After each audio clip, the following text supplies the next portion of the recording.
I realized last year because I was taking the CFA exam level 3, diba? I failed by a margin. Okay. And then I realized I spent my whole summer studying. Okay. And I was like, yung mga friends kong sasaya, out there at the park, kinukulong yung sarili ko, nag-aaral. And then I was thinking, and I remember I had a conversation with my friend na whenever daw may gusto siyang gawin, ang lagi niyang tinatanong sa sarili niya is, do I really want it? Or do I just want others to see me have it? Today is a very special episode dahil ang kasama po natin ngayon ay ang bunso kong kapatid who works and now resides in London. And grabe yung journey mo. Kasi dati palakad-lakad ka lang sa Tondo. Tondo to Mandaluyong and to London. Unang tanong muna, tell us something about yourself muna bago yung buong journey mo sa London. Para sa mga nanonood sa atin at nakikinig na interesado din na magtrabaho sa London. I'm a CPA here in the Philippines. 3 years na ako sa London as a consultant working in the banking industry. And then, ano pa yun? Sis, ano pang gusto mo malaman? Magkano sweldo? Kasi hanggang ngayon. Agad-agad! Hindi, mamaya na yung sweldo. So, 3 years na ako sa London. Okay, 3 taon. Where exactly in London? East London. So, near Canary Wharf area. So, I live at Limehouse. Ano ba yun? Parang Makati BGC area niyo sa London? So, yung Canary Wharf is parang BGC siya sa London. So, andun yung mga skyscrapers, tall buildings.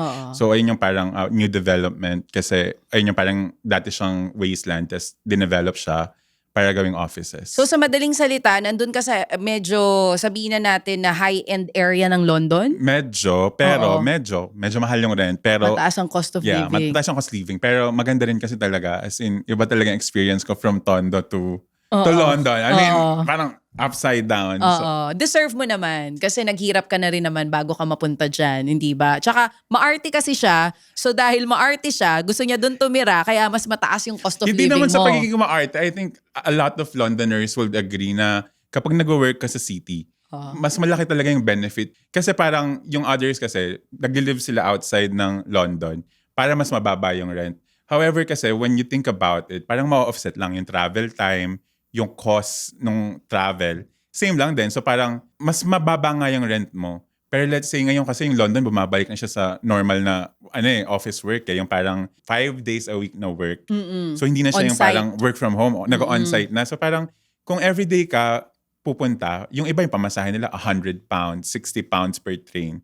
Tapos ilang oras, kung nasa city ka, magbabayad ka ng mas mahal. Pero yung convenience na parang magkano lang yung pamasahe mo, tapos ang lapit mo pa, pwede kang gumising 30 minutes before your work, ligo ka lang, tapos bis ka na. So pinili mo yung kahit mas mahal, mas convenient para sa'yo. Yes, tsaka kasi parang for me, parang mag-isa ako sa London I mean, I think it will be better for me to stay in the city kasi andun yung mga... Nandun yung mga lalaki? Char! Hoy! Nanonood si mama, hindi totoo yan. Natin. Parang feeling ko, kaya mo rin pinili yon. Una, kaya mo naman. Pangalawa, I mean, kaya nga tayo nagtatrabaho. That's why we're working hard. Para naman kahit papano, maayos yung buhay natin. So, if that works for you, you don't have to explain. Yeah, actually, I think city living talaga for me kasi parang mag-isa ka na nga tapos nasa malayong lugar ka pa. Mas malungkot. At least ito, connected ako sa mga friends ko, connected Now ako I sa get city. you. Parang whenever I want to do something else, parang punta lang ako, labas lang ako, andun na yung train station. Kung mas makakita ka ng mas murang accommodation, kasi ang labanan talaga sa London kung paano ka makakaipon is yung bayad mo sa bahay. So sa madaling salita, wala kang ipon? Hindi naman sa walang ipon, malaking porsyento ng salary ko na pupunta sa rent. Okay. Nasa banking industry ka sa London, most na mga Pinoy, pag London yung inisip, or even pag outside of the country, sabihin na natin America or Canada, ang iisipin natin agad is nurse, nasa medical field. Pero ikaw, nasa banking industry, gaano kalawak yung opportunity para sa mga Pinoy na nasa banking industry ngayon dito sa Pilipinas na gusto magtrabaho sa London? I will be honest kasi parang kung nasa banking industry ka ngayon dito sa Pilipinas, mahirap mag-crossover sa London. So ang pinakamadaling way to cross over to London is galing ka ng Big Four dito sa Pilipinas. Yung Big Four firms yung SGV, PwC, KPMG, and Deloitte. So if you get experience through that, kasi yung mga yan is international companies sila. So yung network nila, international. So for me, I started with SGV ever since. And then SGV is part of EY, so Ernst & Young. So mas madali sa akin kasi yung experience na nakuha ko sa SGV is applicable sa ginagawa sa UK. So parang international siya. Like let's say risk management. Like applicable siya kahit sa ang parte ng mundo. Ang hahanap kasi nila is either consultant ka or auditor ka. Ano pang mga course yung pwedeng So, pumasok sa mga firms na yan? mostly, kung mag-audit ka, ang requirement dati sa amin na is dapat CPA ka. So, accounting. Okay. Dapat pabasa ka ng board exam, CPA ka. Pero ngayon ata, nagiging mas lenient na sila. Pwede na sila mag-staff ng non-CPA. From audit, after 6 months, diba lumipat nga ako ng department. Naging consulting na ako.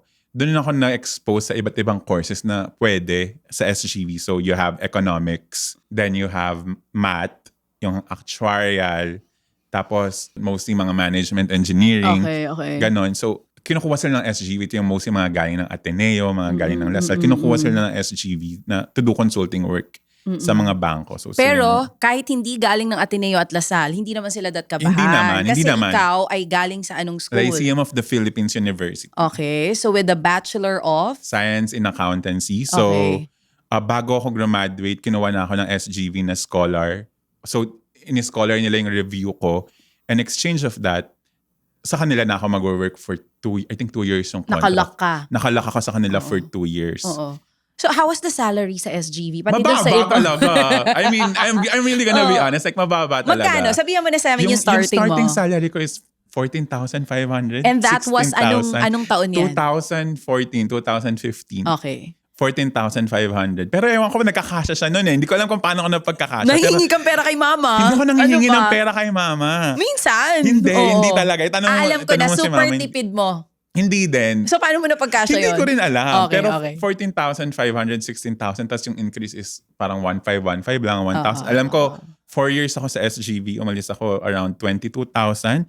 But I do not regret actually. Like, I think all the experiences that I got, all the training that I got sa SGV, sobrang ganda. Like, until now, like, ang masasabi ko talaga, lahat ng ina-advise ko na, a lot of people will tell na skip Big Four kasi mababa yung sahod, long hours. But dun mo talaga kasi matututunan yung work, yung dedication na hindi ka lang nagpapasa ng output. Alam mo yun, nagpapasa ka ng output kasi kailangan maganda yung output mo. Kasi di ba minsan pag tamad tayo, okay na yan. Hindi, dun sa SGV. Bare minimum, Hindi kumbaga. kami tumatanggap ng bare minimum. Maraming iyak na parang ano ba yan, hindi pa rin okay, ganun. So pero dun mo talaga kasi matututunan yung hard work eh. Hard work, pakisama sa tao, tsaka yung excellence talaga. Bago ka pumasok ba sa SGV, nasa utak mo na mangingibang bansa ka, kaya tinarget mo na makapasok sa SGV? Paano yon? Actually, hindi ko alam. Hindi ko Okay. nga alam yung accountancy. So ba't ka Like, napunta sa SGV? Paano nangyari? kasi I think during that time, graduating na ako, tapos delay yung board exams. Tapos, I'm a part kasi ng mga national accounting pool sa, for example, di ba, bawat courses may organization. So kami, as accountants, meron kami organization, tawag doon, Junior Philippine Institute of Accountants, so JPHIA. So, nationwide organization siya sa buong Pilipinas. So ako, part ako ng NCR accounting quizzers. So yung mga quizzers, yung mga sumasali sa Quizby, Okay. yung mga nagko-compete. Oo. So part ako na. During that time, graduating na ako eh. And then delay yung board exam. Tapos I think it was a national federation, yung dulo, yung last event ng JPIA just to culminate the entire year. Tapos may message ako if I wanted to join daw ba to represent NCR. So parang sabi ko, sige, wala naman akong ginagawa. Hindi ko naman alam kung kailan Wala yung siyang board ginagawa. exam. Nakakulong lang siya dun sa kwarto niya tapos nagba-volleyball on Kasi weekends. nga, ano yun eh, that May yung board exam. Kaya Yeah. nagpalit yung Board of Accountancy during that time. So wala akong ginagawa. So sabi ko, sige na nga. Tas, Go for it. ang venue sa Fontana. And never pa ako nakapunta ng Fontana. Sa Pampanga. So kaya lang may bayad, parang 5K. Tapos natatandaan ko, last money ko na yun sa scholarship ko. Kasi di ba pag scholar ka sa Lyceum, bibigyan ka ng 2,000 pesos per month. So last money ko na yun. Sabi ko, sige na nga, wala na akong gagawin, tsaka mag-work naman ako. So sumali ako sa quiz before fun. Tapos nag-place ako ng 3rd sa business law and taxation. After nun, syempre yung mga firms nandun, kasi nag-i-scout sila ng mga talents na pwede. Ayun, kaming buong NCR nanalo kami sa lahat ng subject na sinalihan namin. Tapos may pa-dinner sila. Tapos namimigay sila ng card na, oy, ganun. Ako naman, parang feeling ko, first time ko lang naman manalo on a national level. Nanalo ako sa NCR. Pero sa national, that's my first time.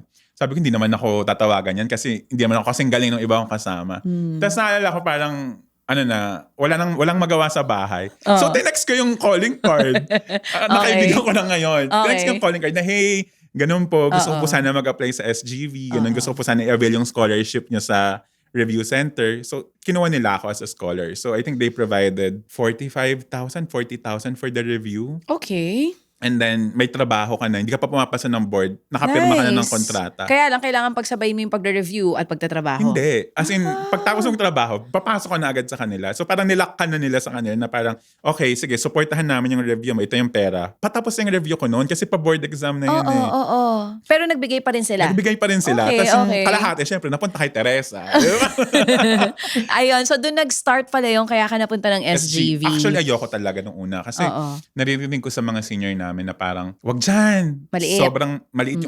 Sa lahat ng apat, yan yung pinakamaliit na sahod. Tapos, ano pa, ganun. Pero sabi ko, I mean, binigyan ka na, wala ka nang paproblemahin. May trabaho ka na after. So parang, So you mean to say, pagpasok mo ng SGV, dun mo lang na-realize na pwede ka palang mangibang bansa? Oo, kasi Nung as in pagpasok mo, kailan pumasok si London Picture? Paano siya? pumasok si London Picture nung lumipat na ako sa consulting. Okay. Kasi ayun na yung time na yung ang pasok mo doon, ano exactly yung job pumasok description? ako as auditor. Okay. 6 Tas ilang months bago auditor ka? ako ng hotel. So nakapasok ko sa mga back office ng hotel. Kung ano kinaganda ng front office.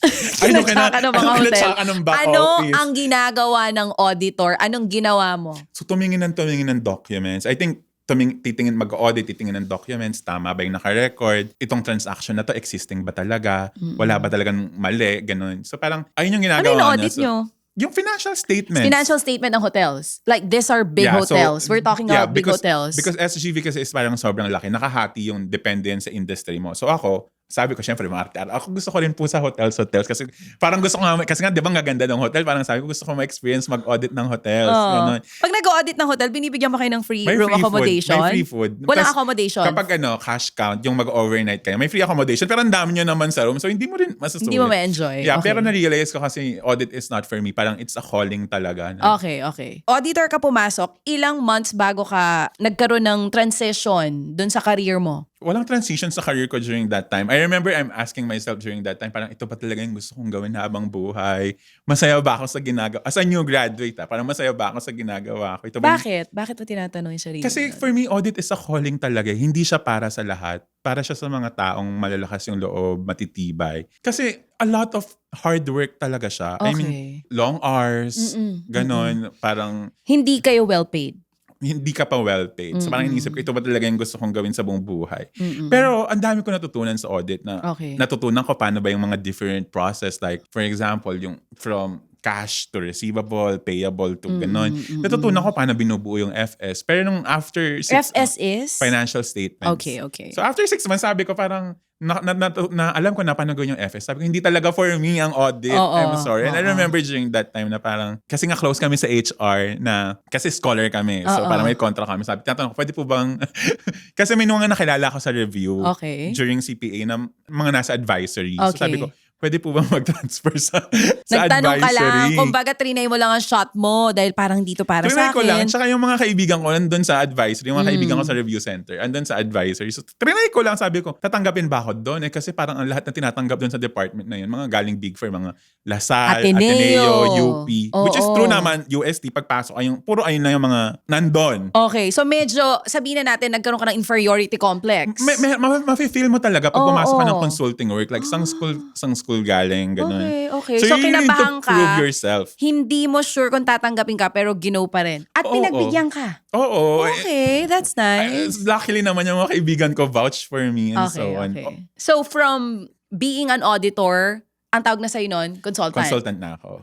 So, ano ang ginagawa ng isang consultant? So, sa consultant, meron ka kasing different specialties. So, yung specialty ko is risk management. Okay. So, risk management is anything regarding risk activities ng mga bangko. So, yung mga bangko kasi, di ba, nag-ooperate sila. They need to monitor different type of risk. So, meron tayong credit risk, operational risk, market risk. So, ang ginagawa ko ngayon sa London is regulatory risk. Di ba dito sa Pilipinas, meron tayong BSP, Bangko Sentral ng Pilipinas. So, si Bangko Sentral ng Pilipinas, nag-i-issue siya ng mga policies sa mga bangko para masundan nila. Para to make sure na yung mga bangko is nag-ooperate within their limit na parang, hindi ka kumukuha ng masyadong risk, hindi mo naman kayang i-take. So, they make sure na yung mga pera ng mga depositors are safe. So, make sure na itong bangko natin, hindi lang kumuha ng pera, pero may system in place. Kung alam niyo yun kung gaano kahigpit Kaya di ba minsan nagtatanong yung mga tao, parang, bakit ba tinatanong kung saan nanggaling yung dineposit ko sa pera? Oo. Part yun ng anti-money laundering. Okay.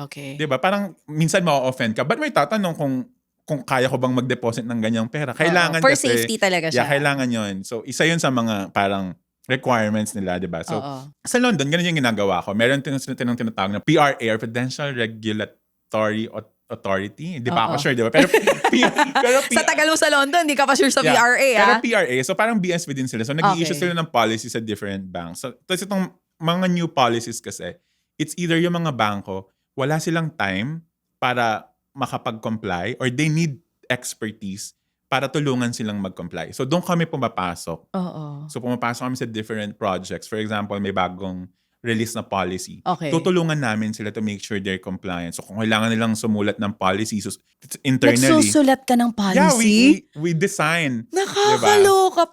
Pang sumasakit yung ulo ko. Yun Diba? sa Hindi nila ginagawa alam. mo. Ang sakit sa ulo. Pero you like it? I like Do it. you love it? I like Anything with numbers na hilo ako, hindi ko alam kung ako lang. I like consulting kasi But it doesn't have to do with numbers lang. hindi Yung siya consulting. numbers. Okay. Like, yung ginagawa ko ngayon is qualitative. Walang numbers involved. It's more of like, how do you perform the process? How do you... Analyzation? Like no, it's policies. Ano yung kailangan mong gawin para ma-make sure So na... para kang mambabatas. Gumagawa ka ng policy eh. Hindi mambabatas in a way na ano yung mga kailangang policy nyo na sundan nyo para ma-make sure na nako-comply nyo yung requirements. Ayang mismong trabaho mo na yan, anong kinalaman yan dun sa course mo na accounting? May mga subjects like management advisory services. So may tanda ko na iba na ata yung pangalan nun. May mga economics. May mga sub-subjects in internal controls. May mga sub-subjects din naman. Kasi Pero yung kinuha mong course, hindi talaga siya for consulting? Or consultancy? I think it's mostly for financial reporting, auditing. Yeah. Nagagamit mo pa rin kahit paano. Oo, kasi- Pero the perfect course talaga for consultancy is... Walang perfect course for consulting. Okay. Kasi alam mo, dun nga ako natawa nung nasa London na ako. Kasi magugulat ka dito sa Pilipinas, we focus on courses. Yes. Parang sa London, ang napansin ko, hindi ni dinedictate kung ano yung course mo. Pwede kang mag-apply. Kung graduate position, wala silang pakialam kung So saan course ka nang kapag galing. may available position sa consulting, may nag-apply na engineer, tinatanggap basta willing to learn? Hindi lang willing to learn. Of course, maraming competitive, very competitive yung Mas competitive application sa Pinas? EY. Mas competitive sa Pinas. Kasi naging screener na ako like ilang rounds, 3 or 4 rounds. What was the company you're working? Ernest Ernst and Young. So, hindi siya Ernest? Ernst daw. Ernst and Young. EY. Ayun, spelling Ernest ah. Ernst and Young nga, EY. Ernst and Young. Anong klaseng kumpanya yan? Kung ihahalin tulad mo sa isa sa mga kumpanya dito sa Pilipinas para So, lang mas kami- mag-gauge namin. SGV dito. Okay. But kasi when we say SGV, people think, ay, auditors yan. Oo. But there's maraming branch yung accounting eh. So you have auditing, Okay. you have taxation, you have consulting. Oo. Bakit hindi ka nag-taxation? Kasi taxation, inisip ko parang focus lang kasi siya dito sa Pilipinas. Kasi iba yung tax system sa ibang bansa. So kung lilipat ka ang tax experience mo here, naka-specialize ka sa Pilipinas. Yeah. Dito, kung gusto mo makapasok sa SGV and dun sa 4 firms, dapat talaga It's either may related. accounting background ka, Ayan. it's either accountancy, management accounting. Pero kung meron na akong experience sa as a consultant dito sa Pinas, as mag-a-apply ako sa Ernst & Young, pwede? Pwede. Pero depende kasi sa experience mo. Kasi doon kasi, kaya nila kinukuha yung mga ibang courses. Kasi people can take yung ACCA or Chartered Accountant. Pwede kang kahit anong course. Basta mapasa mo yung exams. Dito kasi sa Pilipinas, ang pagkakaalam ko, kailangan accounting yung course mo para makapag-take ka ng CPA board exam. Doon kasi sa ibang bansa, yung Chartered Accountant, pwede siyang kunin ng kahit sino. Basta mapasa mo yung exams. Di ba may level pa yung CPA mo? Iba yun, CFA yun. CFA, ano naman yung certification CFA? yun. For investments naman yun. Like Chartered Kailangan Financial mo rin yun sa work Analyst. mo. Ngayon, hindi na. Okay. Kasi- ano yun? Anong difference ng CPA dun sa CFA? What is a CFA? Yung CPA kasi focus siya sa financial reporting. Okay. Yung CFA focus siya sa investment management. Alright. And then may level din siya. Ba't kailangan may level pa? Level ano ka? Okay. Level 3 candidate na ako. Pang ilang level yan? Last level na yun. Okay. Pero I-realize ayoko na siyang tapusin. Nagpakahirap ka tapos di mo tatapusin. Hindi kasi, Bakit? hindi na siya relevant eh. Minsan kasi Okay. iisipin mo, di ba? Parang tatapusin mo ba siya for the sake na masabi mong natapos Tsaka lang hindi or ko ano lang yung pa kailangan ba? mo for work. Tsaka mahal siya. Oo. Tsaka Oo. mahal siya. Saan siya mga school ino-offer? Hindi siya sa school ino-offer. International organization siya na worldwide. Like, I think it's the gold standard for finance. Pag sinabi mong CFA ka, like, wow. Okay. So sabi mo nga 3 years ka na sa London. Puntahan natin yung kung paano ka nag-apply mismo. Is this online? Ni-refer ka ba ng SGV? No, And- wala na ako sa SGV noon. Okay, sige. Paano? Actually, papunta talaga akong Luxembourg noon. So, apply na ako na apply sa LinkedIn. LinkedIn lang to? Mag-click lang Ayan kailangan mag-click na. sa LinkedIn. Tapos ayun, parang may nag-email sa Yahoo ko na gusto ko daw ba mag-interview. Tapos akala ko nga, scam. So sabi ko, parang, nasa Pilipinas po kasi ako, so I need visa support. Sabi nila, okay lang. So ayun, tumuloy-tuloy yung interview. Nagustuhan nila ako. Tapos sabi nila, okay, yung processing kasi ng visa is 6 months. Sure ka ba na hindi magbabago ang isip mo within 6 months? Sabi ko, sure ako kasi gustong-gusto ko umalis eh. Tapos during that time, nag-message sa akin yung katrabaho ko sa SGV, si Madam Sheila. So sabi niya, oy, Ando na siya. ando na siya. Siya yung unang-unang, isa sa mga unang FSRM Na napunta. nakapunta doon. Sabi, uy, may opening kami dito sa London. Baka gusto mo mag-apply. Sabi ko, ay madam, may ano na ako. Nagyabang ka pa. May Nagyabang ko, Luxembourg syempre, na ako. papunta na akong Luxembourg. Sabi niya, try mo lang. Wala namang masama. Malay mo, mas maganda yung offer. Ganon, Okay, ganon. okay, So okay. parang, sabi ko, sige na nga. So, I applied. Okay. I submitted my resume. Parang that time I have nothing to lose eh. So very confident ako na very relaxed na hindi ako kinakabahan yung during the interview. Very relaxed. So parang, and then eventually I got in. Tapos they submitted the offer. Ang laki ng difference! Hindi ang ginawa ko, nahihirapan na ako kasi parang, hala, anong pipiliin ko? Tapos parang doon na ako mag-search magkano ba yung bahay sa Luxembourg, magkano ba yung gastos, magkano, okay lang ba yung ganong presyo, ganon. Tapos na-realize ko, mas okay ako sa London kasi English-speaking country. So alam ko pag pinag-uusapan. Eventually, I ended up with, kasi parang mas malaking company nga yung EY. Parang, yung sa Luxembourg kasi parang small firm na maraming companies, group of companies siya. So sabi ko, mas maganda yung career progression pag nag-EY ako. And I think I missed the firm life. So, I chose EY. Then nag-message Tsaka ako meron dun. ka pang kasama na Ito nga. Pinay, di ba? Nag-message ako dun sa Sa Luxembourg. Sabi ko, uy, sorry kasi dumating na yung letter sa bahay. Dumating na yung letter sa bahay namin. Hindi ko alam kung in German or in French, hindi ko maintindihan. Ginoogle translate ko pa. Ang sinasabi ng letter is, ipasa ko na yung passport ko sa embassy kasi na-approve na yung company na i-sponsor ako. Mag-sponsor ka. Tapos, hindi message ko, parang sabi ko, uy, sorry kasi I got another offer. I got accepted sa EY. Hindi naman ako nag-openly applying. Tapos sabi ko, ito yung offer na binigay nila sa akin. Tinapatan nila. Ay!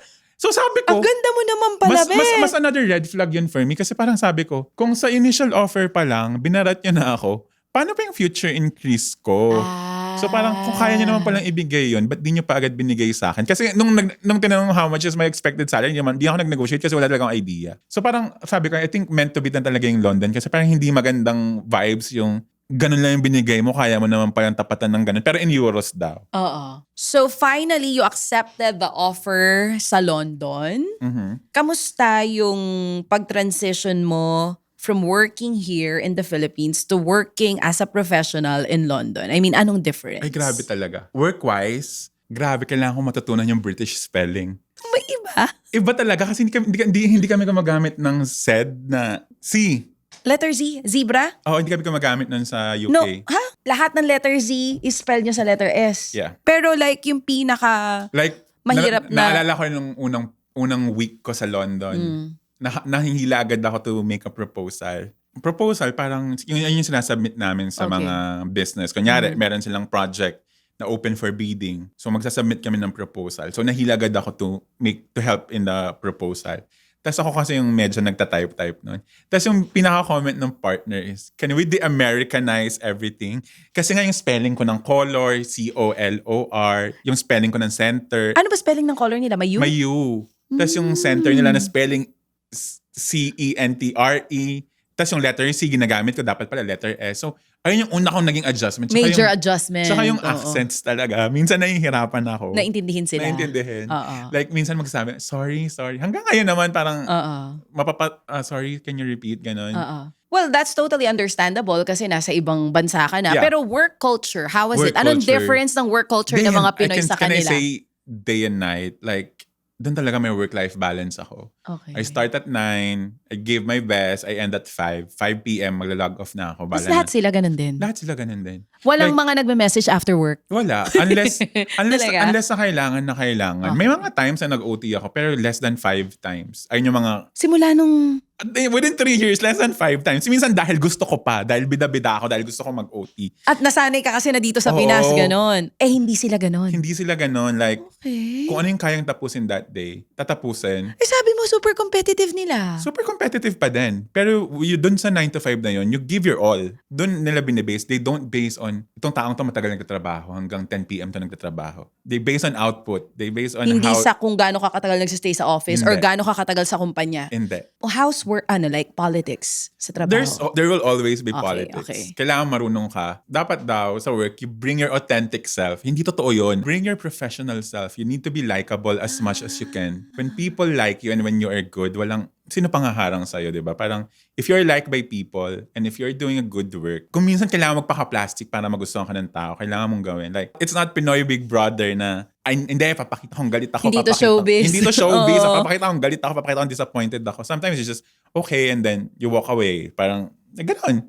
Kasi sa Pinas, hindi ganon. May mga... Mas authentic self ka nun, hindi pa professional self. mas authentic self ako na. Ngayon, I can say, I'm my professional self. Oo. Iba yung personality ko pag nasa office ako. Oo. Mas toned down, mas demure. Kesa Pero pag funny nasa pa din. bahay, Iba tsaka yung pag nasa personality ko pag friends. kasama ko yung friends ko. And that's okay. Kahit hindi And authentic that's self. okay. And I think Oo. that's the best advice I can give to young professionals na, kasi di ba, hindi to PBB. Oo. Hindi to showbiz. Yeah, you Hindi need- to Pinoy Big yeah, Brother house. You need to be Oo. likable. Kasi minsan magugulat yung iba, di ba? Bakit yung ang na-promote yung ano? Dahil likable siya. Dahil At mas magaling siya. Magaling siya. Mas madali siyang katrabaho. Okay. It's not just about being good, but it's about being good as well na managing your stakeholders. Tsaka hindi, working with other people ng maayos. Oo, It's kasi important. naalala ko yung housemate ko nun. He was always like working until 11 p.m. And he told me he didn't get promoted. I asked him why. And then he said parang, it's because my team doesn't like me. They don't feel comfortable working with me. So they felt like I'm always on something. And then this year, I'm just trying to be more relaxed. Which is really, I think, really true na pag mas madali kang katrabaho, mas magugustuhan ka ng mga tao. And I think sa corporate, wala silang pakialam kahit gaano ka kagaling. Everyone is replaceable. But at the same time is, gaano ka ba kadaling katrabaho? Nagagawa mo ba yung work mo? Oo, ang ganda ng mga sinabi mo. I think hindi lang sa corporate world. I mean, kahit sa ang industry. Yung ganda ng values mo and attitude mo and character mo kapag katrabaho ka nila, parang nabibeat nun yung talent. Right? Yeah. Oo, kasi madaling matutunan ng trabaho, mahirap baguhin ng ugali. Hindi ko Diba? naman sinasabing sumipsip sila. Pero marami din pa sip-sip. Kailangan naman talaga okay, yun. Okay. So sumisip-sip ka rin doon? Oo naman. Okay. Or baka mapanood na Hindi naman. yung sinasabi mo ay professional na alam mo pumi-R. Iba kasi na pag nasa mga competitive industry ka, kunyari, ito sa firm, nasa EY ka, very competitive. It's like, I think the best way to describe it is parang kang nasa Game of Thrones. Okay. You make sure that you don't get killed. There's a time to be upset. There's a time to be happy. Mabilis ba ma-upset ang mga Hindi naman. British people? They're very polite. Plastically polite. Anong tawag? Plastically polite? Yeah, they're very polite. Bakit? Paano yung plastically polite? They won't tell to your face na hindi maganda yung output mo. Pero Paano? O kunwari, pero mafe-feel mo.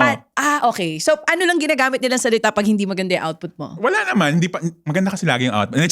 Sana all. Charot. Okay. Pero ang ganda ng work ethics kasi hindi ka nila iistorbohin after 5 p.m. Hindi. Doon ko rin natutunan sa UK yung boundaries between work. Kasi dati pag nakakamiss ako ng day na hindi ako nag-work, or minsan just taking sick leave, hindi ako nagtitake ng sick leave kasi minsan nahihiya pa ako na parang, ay baka isipin nila, maarte-arte lang ako. Doon kahit if you need space, if you need a day for your mental health, pwede mo yun i-file as a sick leave. Sa amin That's nice. That is merong nice. category sa sick leave namin na mental health and I use that once a month. Just, Kakatuwa. At maintindihan ka nila kasi malayo ka sa family mo. hindi naman dahil malayo ka sa family mo, pero parang everyone needs a break. Everyone uses that. Parang, Marami sa inyo gumagamit. Dapat magkaroon yan dito sa Pilipinas. Oo nga, no? Dito kapag magpa-file tayo ng leave, wala pa yung mental health leave. doon, parang 1 week na sick leave, di ka nila hanapan ng medical certificate. Okay. After 1 week, you need to provide medical certificate. Bayad nila lahat yon. Tapos ang sick leave namin, walang bilang. Hindi kagaya dito. Dito parang Dito 15 meron lang, di ba? 15 days a lang. year. Doon, parang until 30 days ata, babayaran ka in full. Tapos pag lumagpas ka doon, babayaran ka in half. 30 days paid leave. Sa company namin. Ewan ko sa ibang company sa okay. UK. Pero Wow. very generous talaga. Oo. Doon din yung hindi malayo yung difference ng firm versus industry, yung pay. Minsan mas mataas pa yung pay namin sa industry. Yeah. Kasi dito, di ba, parang sahod ng SGB 14,000. Pumunta ka ng bangko ng sahod 30,000. Mas malaki ng konti. Oo. Doon hindi nagkakalayo. Doon hindi na. Okay. So, sabi mo mababait naman ng mga British, pero sa ugali nila, saan ka pinaka nahirapan mag-adjust? Ako siguro yung ang comment kasi sa akin nung first year ako is tahimik ako during meetings. Kasi nasanay ako dito sa Pilipinas na pag may meeting kami, yung mga senior managers and yung partner, yung nagdadrive ng discussion sa client. And kami yung mga staff, mga alalay lang kami sa gilid, na taga-take notes lang kami. So parang, ang comment nila sa akin is tahimik daw ako during meeting. And during that time, magpapapromote ako to manager. So sabi ko, kasi yung sa Pilipinas, parang in-explain ko kasi sa Pilipinas naman, hindi naman kami, Hindi sila open. ang nagsasalita is yung senior manager and yung partner during meeting sa client. Dito kasi parang bigla ka magbibida-bida doon, di ba? Parang senior ka lang naman, tapos magbibida-bida ka sa discussion. Pero no, feel free to join sa discussion. And di namin tinatawag yung mga boss namin ng ma'am, That's miss. nice. Oo, We call kasi them first name. Yeah. So kahit yung pinaka-head nyo, first name basis. Dito lang yung ma'am, sir. Di ba may nakita nga akong post ng isang araw eh. Yes. Paano yung adjustment sa'yo nun? Wala. Yung ganun. Mas okay sa'yo yun. Nailang ako nung una, parang tawagin ko lang talaga siya sa pangalan niya. Tinatawag ko lang siya sa pangalan niya hanggang eventually you'll get used to it. Natanong mo ba kung bakit sila ganun? Kasi dito sa Pilipinas, ma'am, sir tayo sa mga talagang mas mataas sa atin. Hindi, I think they don't care kasi naman about the hierarchy ng position. Kasi at the end of the day, sa amin kasi we deliver our projects as a team. So everyone is really contributing to make sure na ma-deliver namin yung project na maganda. So parang doon, siya yung pinaka-boss. We respect her. The respect is still there. But we call her first name. Sometimes we make jokes. Ganun. Saan mas matindi ang politics? Dito sa Pilipinas or doon? Work politics? Almost same lang. Different lang. Pero it's different how you navigate the politics in your organization. Okay. Paano yung politics sa London? Sa London kasi hindi enough na sip-sip ka lang. Kailangan nagde-deliver ka talaga. So ibig sabihin, mas okay yung politics dyan. Kasi kailangan mahusay ka talaga. Doon magugulat ka na nauna ka na-promote kaysa sa naunang na-hire kasi mas magaling ka nga. So meritocracy talaga siya. Okay. Purely based on merit. Although andun pa rin yung parang palakasan system na kasi magandang relationship mo with other people. Pero it always needs to be supported by, can you deliver the work? At the end of the day, you wanna get promoted. Can you deliver the work on the next level? Yung requirement ng next level. Adjustment sa lifestyle. From my Tondo boy to my London boy. Doon talaga sobrang nag-enjoy ako. Okay. Kasi sobrang different talaga eh. Parang grabe yung difference in terms of transportation. Like living in a mega city like London. Sa mga nakapunta ng ibang bansa, parang siyang Hong Kong. Japan. Connected lahat ng i-stopan mo, parang lahat ng may train stop. Kung hindi mahagip ng train, may bus papunta doon. Unlike dito for example sa Tondo, magpe-pedi ka ba ako, sasakay ako ng jeep, sasakay ako ng LRT. Parang hindi pa nag-i-start. Ma-hold up ka pa, Char. Ma-hold up ako. parang hindi pa nag-i-start yung day. Bakit wala bang hold upper sa London? Snatcher lang. Okay. Pero ano ka na doon? Alam mo na yung kung saan yung mga areas yung delikado? Oo. So never ka na snatch doon? Never pa naman. Hindi naman ako syunga-syunga pa. So pinaka nagustuhan mo is the transportation. Iba talaga kasi na nakakapagsimula ka ng araw mo sa work, nakaka-uwi ka ng marami ka pang energy. Dito kasi iba talaga. Especially when I was working sa Makati. Parang iba yung siksikan sa bus eh. Parang kailangan competitive ka doon eh, na parang alam mo kung saan hihinto yung bus para hihinto siya sa harapan. Yung mga sumasakay sa Ayala makaka-relate. Mas pagod ka pa sa traffic kesa sa work. Sa siksikan. Na pag uwi mo ng bahay, wala ka nang iintindihin. Kundi you just want to rest na lang. Kasi pagod ka nga sa commute eh. So sa London iba kasi, parang uwi ka ng bahay, lalabas pa ako kasi mag-gym pa ako.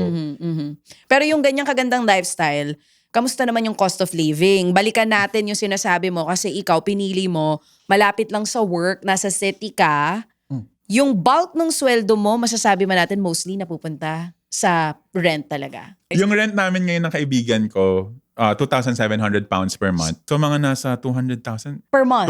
230 mga ganun per month. Hati kayo dyan. Hati kami doon. Okay. So, bulk ng sweldo, mapupunta sa rent, kamusta yung pagkain? Yung pagkain, gastos? medyo mura-mura. Kung nagluluto ka, mura-mura talaga. Mas fresh pa. Nakakabili ka doon ng mga, ang bilis makakuha ng kamatis, ang bilis makakuha ng ganito, ganyan.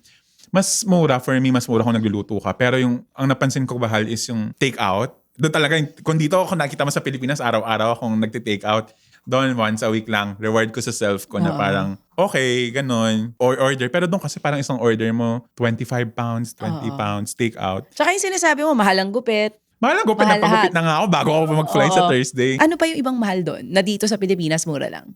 Nails, Nails. eyebrow. Yung mga pang self-care, yung mga pang pang-self-care. kaartehan. Mga pang self-care. Kamusta yung mga Pinoy doon? I mean, ano yung madalas ang trabaho? Nurse? So, madalas sa pagkahamalan ako, nurse, ayun lang yung tinatanong sa akin na, are you a nurse? Kunyari, may nakikilala akong bago sa volleyball. Tapos sa tanong ng work ko, nurse. Kasi marami namang nurse, mababait naman sila. Mostly, I think, mostly na mga kilala ko doon, mga nasa healthcare industry. Mga Mas nurses. marami pa rin ang nasa medical field Yes. sa London. Yes, pero marami rin akong kakilala na mga consultants na nasa London na kasi yung dating department namin sa SGV. Halos lahat kami ngayon andun na pero iba-iba yung ginagawa namin. Oo. Sa mga aspiring listeners and viewers natin na tulad mo, one day gusto rin mag-work sa London na aligned with your job being a consultant, anong gusto mong sabihin sa kanila? Ano ba yung dapat nilang paghandaan? I think, lalo na sa mga kabataan pa lang na magka-college, huwag niyong kunin yung kurso ng kaibigan niyo. Kasi mostly naman nagkokopyahan lang, ayaw maghiwalay, papasok sa same school. But I think it's time to be selfish just to think about yourself. Sinasabihan ko yung pamangkin ko. Para sa pamangkin ko to. Oo, yung aking anak na gusto ring Na parang, sumunod sa kanya. Think about yourself. Now, what do I want? Anong course yung gusto kong kunin? Kasi imagine that gagawin mo siya buong buhay mo. Parang, this is the job that you're going to do For the rest of your for the rest life. of your life. So, what really interests you, di ba? Parang, anong interesting sa'yo? So parang, Interesting ba for you ang consulting? hindi interesting sa akin ang accounting. Mukha ka lang pera. Hindi. Kaya minahal mo na. Nangopya lang ako ng Oh, kinopya mo lang yung course mo na Kinopya accounting. ko lang yung course ko. Pero napaganda pa. Kinopya ko lang siya sa kaklase ko. Ano talaga yung gusto mo? Ang gusto ko, gusto ko maging chef. Okay, HRM? Hindi HRM. Culinary. Culinary arts. Okay, so wait. Kinopya mo lang yung course mo pero napaganda pa sa'yo. So this tell us na talagang pwede mong mahalin ng isang bagay. Pwede, kasi during that time, wala naman akong choice. Hindi naman tayo mayaman eh. I mean, Correct. ang sinabi sa akin ng nanay ko nung in-enroll niya ako, accounting, sabi ko, sige, pag mag-shift ka, huwag ka na mag-aral. Kasi nga, based...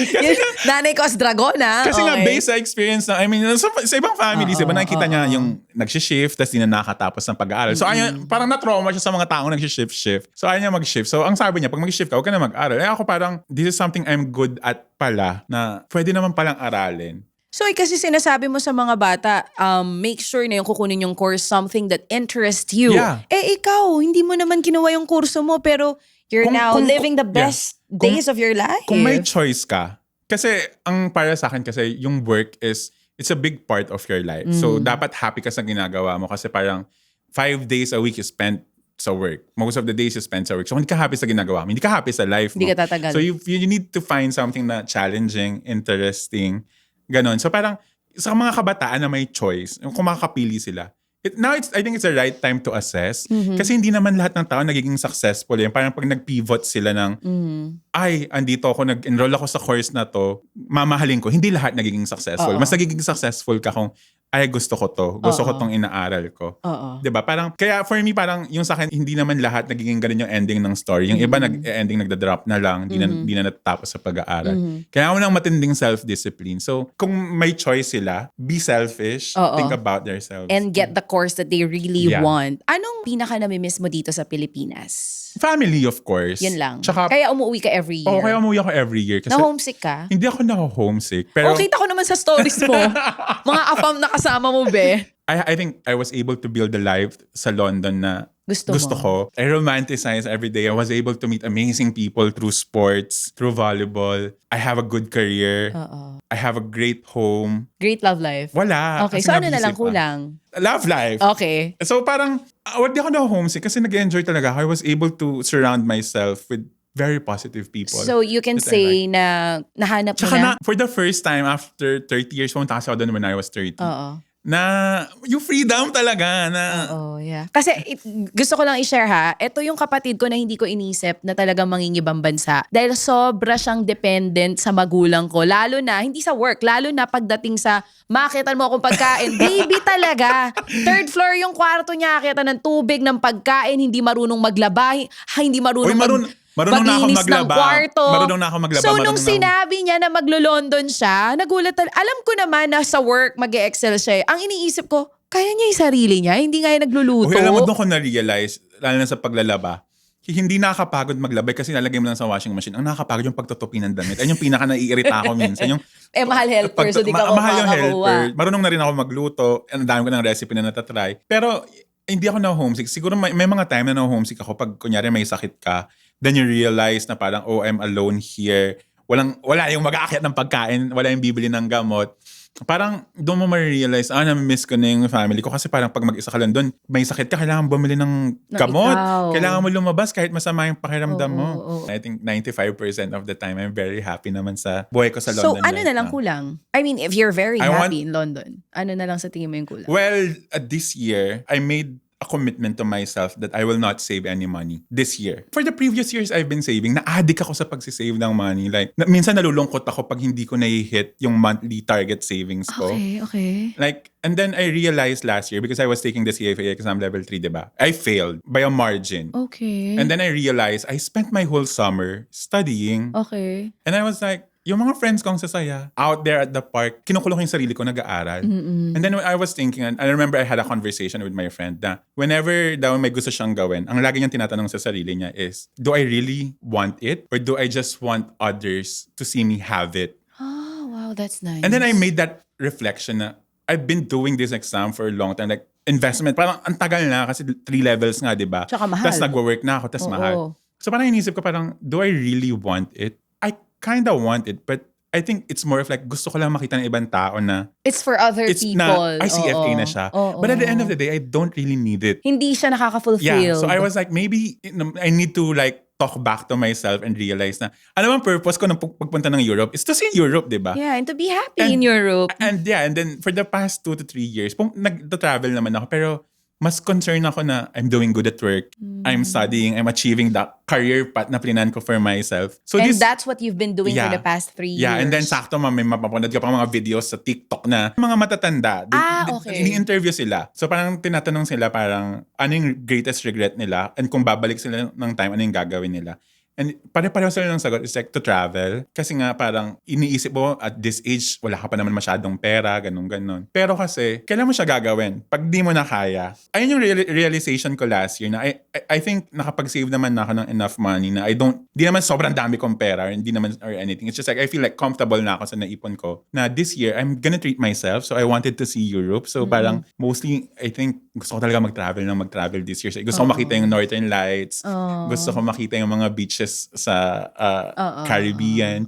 So, I think I wanted to reward myself more. Kasi parang minsan mag-hit dan yan. Di ba? Pag may bagay na hindi ka na kailangan mo pa siya gagawin pag di mo na siya magagawa. So parang nakakatawa nga ngayon na at this age, parang yung mga tao, nagiging aware na. Financially aware na sila na I need to save money.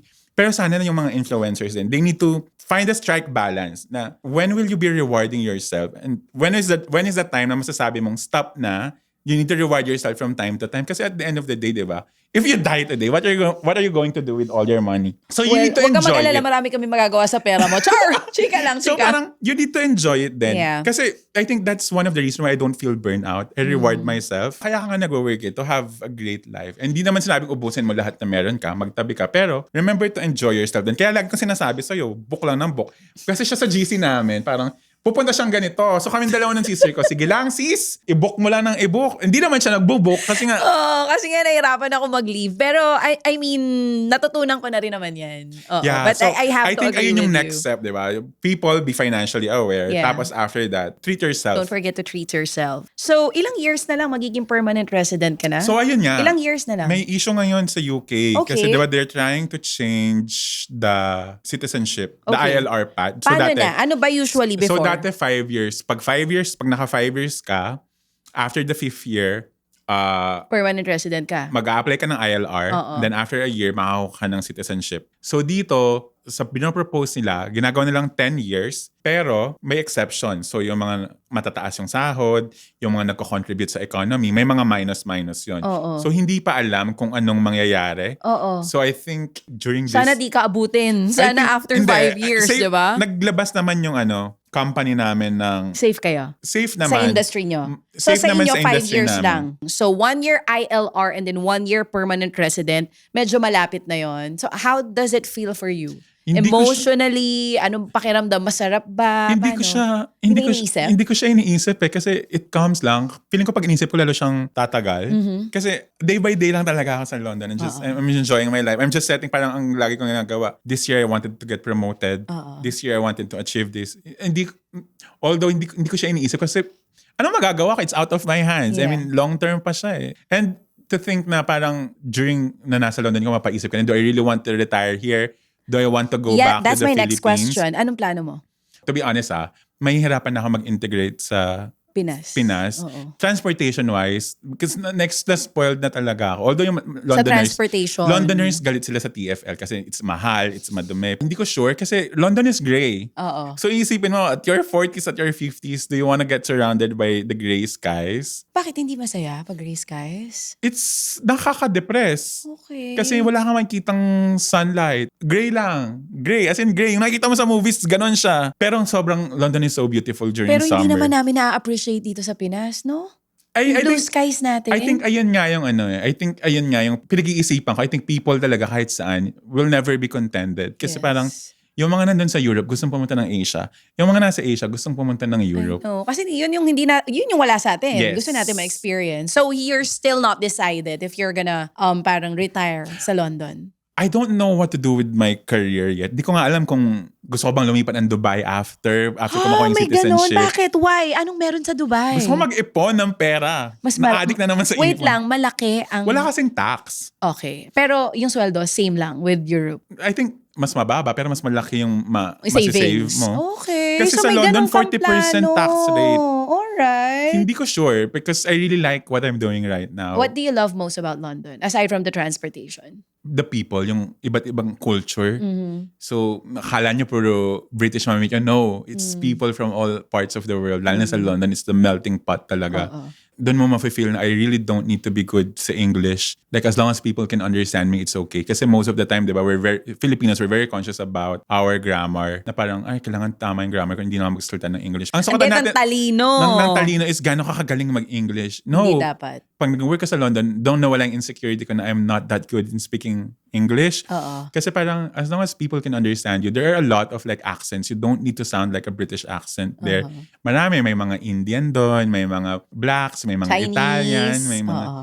Marami. So iba-iba yung accent namin lahat. But the common thing is nagkakaintindihan kami to do the work. And that's important. Like, wala naman silang pakialam sa grammar. Of course, sa writing, when you're writing reports, it's important. Oo. Pero meron na kasing mga AI ngayon na mismo naka-integrate na sa tools. So kung may mali ka sa grammar, isasabihin na ng AI sa'yo na, oy, correct May mali. na. Oo. So speaking wise, I think you just need to be confident to deliver your message kasi it's more important than grammar. Like the confidence. Iba talaga kapag yung confident yung aura na nagsasalita. Oo. Kasi before confident ka na, mas confident ka pa ngayon. Nung Hindi ako nagpunta ka confident ng London. before. Very conscious ako. Naging confident ako. Conscious ka ba? Parang confident ka na nun Naging confident ako nung nag-aral ako sa Lasal. Ng Okay. masters. Oo. Doon ako naging confident na, ay, kaya ko naman pala magsulit ang magaling. Oo. Para sa mga nandito sa Pilipinas, do you suggest for them to spread their wings? Okay. Kahit hindi sa London. Ito, ha? Kumare, okay naman na sila dito, pero may mga nakita pa silang other opportunities. Realistically, kasi nung umalis ako ng Pilipinas, I'm earning 130,000 Okay, per pesos month. na per month. Tapos, Which is okay. so Yeah, okay. kasi like Sobrang, single ka. Ayun yung pinaka-dilemma ko. Ayun yung, I was earning 130,000. Yung bonus ko, nasa 250 to 300,000 per year. Nag-iisip ako, alis ba ako? Kasi nag-compute ako less tax. Hindi naman ganun kalaking nadagdag sa savings ko. Inisip ko parang, for me, I've never been abroad. I've never been alone. So kung alone ka, kung wala kang ibang iisipin, like for me, wala akong ibang sinusuportahan. Yung mama and papa ko, hindi ko naman pinapadalan ng pera buwan-buwan. Parang, Maswerte tayo sa part na yun. pag trip ko lang. Hindi, actually, maswerte kami sa part na yun kasi yung mga magulang namin, hindi nakaasa sa amin. Yung pera namin, sweldo namin, sa amin lang talaga. Ano lang yan, maglalambing lang yan minsan ang bili mo ako nito, punta tayo sa ganito. Pero hindi natin sila Magugulat obligasyon. na lang sila pag trip ko lang. Ay, pag feeling ko may extra ako, oy, nakikita ko. nagpadala ako. So, ganun. Kung single ka, go. Kasi wala kang ibang sinusuportahan. Wala. Pero kung may pamilya ka, tapos gusto mong dalhin doon for a better life, I think maybe UK is not the place kasi sobrang hirap. Mataas ang cost of living. Cost of living. So ako kung single ako, I'm earning, I think, more than the average UK earner. And still feeling ko minsan nahihirapan ako na ang hirap naman, ang mahal-mahal. Iniisip ko, paano pa yung may mga anak? Paano pa yung mga may pamilya? Mas better ba talaga? Pero kasi iisipin mo, it's not about money lang naman eh. Baka mas gusto kasi nila, mas okay kasi sa UK yung healthcare system. Education, healthcare system compare sa Pilipinas na doon sa UK, alam ko na may NHS naman kahit matagal, pero libre. What is NHS? Ayun yung health system nila. Okay. Parang DOH. Parang PhilHealth? Parang okay, ganun. so meron ka na nun ngayon sa London? Lahat meron nun. Lahat meron nun. Pagpasok? Pagpasok mo, binabayaran namin nun. Okay. Pero sulit. Sulit. Kasi nung napilay ako, wala kang binayaran. Okay. Napilay ako sa volleyball. Wala kang binayaran. X-rays lumabas within the same day. Umuwi ako, meron pa akong saklay. Wala kang binayaran. So, iniisip mo, kung may pamilya, pag-isipang maigi kasi mataas ang cost of living. Oo, kasi baka, ako, nahihirapan na. Pero hindi naman ako super gastos. Pero parang, walang obligasyon na mag-isa lang ako. Tight talaga eh. Pero kung may pamilya ka, parang mapapaisip ka na, worth it ba talaga? O kung mataas na sahod nyo dito, kung maganda na yung posisyon nyo dito. Baka mas okay dito. Baka mas okay na bumisita na lang kayo doon. And I'm not discouraging everyone, but I think to really think smart na hindi lang natin masabi na nasa UK tayo, hindi lang natin masabi na nasa ibang bansa tayo, but to really plan carefully na i-assess nyo parang magkano ba, bago kayo pumunta, magkano ba yung rent, magkano ba yung transport, magkano yung education. Kasi yung sa UK, ang mahal magpaalaga ng bata. Kaya yung ibang kakilala ko na nasa office, yung asawa nila hindi nag-work kasi nag-aalaga na lang ng bata kasi mas makakatipid sila kaysa mag-work sila pareho. At daycare nila yung bata. So ayun, pag-isipan nila mabuti. Although, nice advice. Tama naman. Kasi medyo big decision yan. Ibang bansa na yan. Hindi yan probinsya lang dito sa Pilipinas. Tsaka mahirap din naman yung pagka ba nag-decide ka bumalik dito, may babalikan pa. For sure yun. Meron, pero I mean like, hindi naman ganun kadali. Na kung ano yung iniwan mo, yun din ang babalikan mo. For sure, yung ibang mga nagmamigrate sa ibang bansa, binibenta yung properties, right? Yeah. Ayun nga yung mga, lalo na kung may magandahan ng trabaho. Ayun yung una kong So ako, ayaw mo ako mag-London? No. Anong gagawin mo doon? I will be a podcaster in London. Anong gagawin mo doon? Consultant din. Hindi ako pwede doon. Kasi parang naalala ko ayun yung parang pinag-iisipan ko nung mga first months ko na ako nang gumagawa ako nang nagluluto, ako nang naglalaba. Tapos sabi ko, ano ba yan? Ako nang gumagawa ng lahat. Tapos wala pa akong, ang nadagdag lang sa ipon ko, ganito lang. So, Nung una. parang, Pero ngayon parang, no, it's happy. Super, so kung 10 yung being happy. the highest, nasan yung... I think 11. It's not always happy naman. It's not always happy naman. There will always be like sad times. Pero I can say I'm living my best life right now. So I think nililive ko yung life ko na ninakaw ng COVID. Yung years na ninakaw ng COVID, ngayon ko siya nililive. Okay. Pero if ever, ito last na lang, kung kakausapin mo yung younger version ng sarili mo, anong sasabihin mo? Everything happens for a reason. Just continue believing yourself. And then there are decisions that will not be popular with others. But if it makes sense to you, ayun yung importante. It makes sense to you. Para sa mga bata na nangangarap magtrabaho sa ibang bansa, nangangarap ng magandang buhay, kahit hindi yung mga taga-Tondo na katulad natin, kasi kami proud naming sinasabi, ako ay never ko tinago yan, na ako born and raised in Tondo, Manila. Anong gusto mong sabihin sa kahit saan dito sa Pilipinas na gustong maging tulad ng nasa posisyon mo someday? Yung years niya sa college is yung most fun years. Doon ako nag-enjoy talaga. Pero huwag niyong papabayaan yung studies niyo kasi 4 years kayo maghihirap and then pagka-graduate niyo, you have a good record. That's your ticket kasi to a good company. Hindi lahat ng company nagbibigay ng same opportunity. If you really dream big, like mga international organization, international company, and alam natin mahirap makapasok doon and your only ticket during that time is your grades. Pag nakapasok, di ba, parang isipin mo, 4 years ka lang naghirap. Pero once na nakapasok ka, parang express ticket yan na nandito na ako sa organization na to na that will take care of me, that will guide me, that will help me on my career overall. Parang magpakasaya kayo during college, pero remember your boundaries. Remember kung kailan kayo hindi pwedeng uminom. Yeah. Remember kung kailan nyo kailangan mag-aral, kung kailan nyo magsulat ng report. Correct. Just be patient. It's not always hindi kayo papasok ng 30,000, 50,000 agad yung sahod. May mga times na kailangan nyo talagang kumuha ng experience. And I think, ang nauuso kasi ngayon, fresh grad 50K. But for me, kung si Sabina, at Yung anak graduate ko. na siya, ipapasok ko siya sa SGB para matuto siya. Not just technically, but matuto talaga Yung siya. experience kasi Yung that she'll get. experience, yeah, the experience that you'll get. I think sobrang great ni God na binigay niya ako sa SGV during my first 4 years of my career. I really learned a lot how to handle myself, how to do work, how to present myself to other people. So, sobrang thankful ako. So, hindi siya financially rewarding, but experience-wise, I can say, nung lumipat ako, I can say na ang sobrang taas ng standards as compared na hindi pwedeng okay lang yan. Hindi, kumbaga, nagbubunga yung hirap. Nagbubunga yung hirap, yung pagod, yung pasensya. Yeah, be patient. And I think be patient. And, super agree. yeah, and then study for the 4 years. Ayun lang yung 4 years na mag-study kayo. Hindi naman ibig sabihin na mataas grades siya magiging successful kayo. But it's a ticket na mapansin kayo ng mga magagandang companies. Kasi let's be honest, diba? Marami naman kasi nagsasabi. For sure, marami magsasabi, wala sa grades yan. Ako nga, ganito yung grades ko. Pero not everyone is like you. Yeah. Tsaka nakita naman natin na yung mga nag-aral at nagpursige nung school Yeah. days nila, madali for them to Yeah. be successful. Yeah. Kasi kumbaga na-engrave na rin yung kung paano yung magiging habits mo kapag nag-work ka na. Yeah, and diba? you don't need a perfect one. Yeah. You just need... Flying colors lang, wag basta hindi naman, Yeah, you need ikaw ba a- perfect one? I was aiming for a perfect one. Pero you just need like decent enough na mapansin na, oy, masipag tong bata. Kasi kahit naman ako pag nagre-review ako pag nakakita ako ng grades, kung pagtatapatin yung dalawa, Syempre, mas- pipiliin ko correct, kasi yung correct. habit na na-form nila studying, Correct. iba yung training yung mga mahilig mag-aral. Kasi nakakapag-build sila ng habit. So I think, ticket Madadala siya. nyo yon hanggang sa pagtatrabaho. Ticket siya. As in, lalo na kapag ako na hindi naman ako galing sa sobrang gandang school. Ang panlabang ko lang nun is yung TOR ko.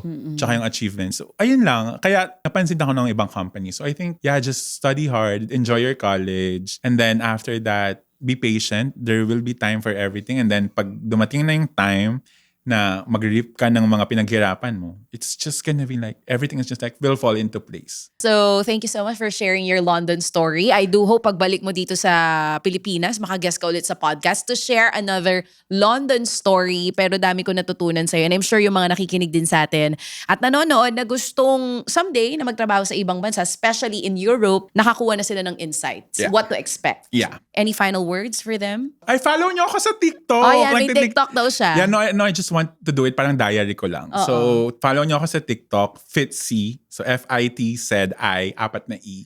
So, ayun lang. Pinalitan ko na yung pangalan niya. Sabi ko, Fits in London. Pero ayaw niya. Hindi siya nakikinig sa social media manager niya. It's so Jessie. Oo, sabi ko, Fits in London. Ayaw Ang niya. cringe kaya. Oo, nakikringe Paano daw ko siya. sabihin ko sa friends ko na, follow mo Fits in London. Parang, ew. O basta sa susunod na podcast, share mo na yung jowa mo, sis ha. Char!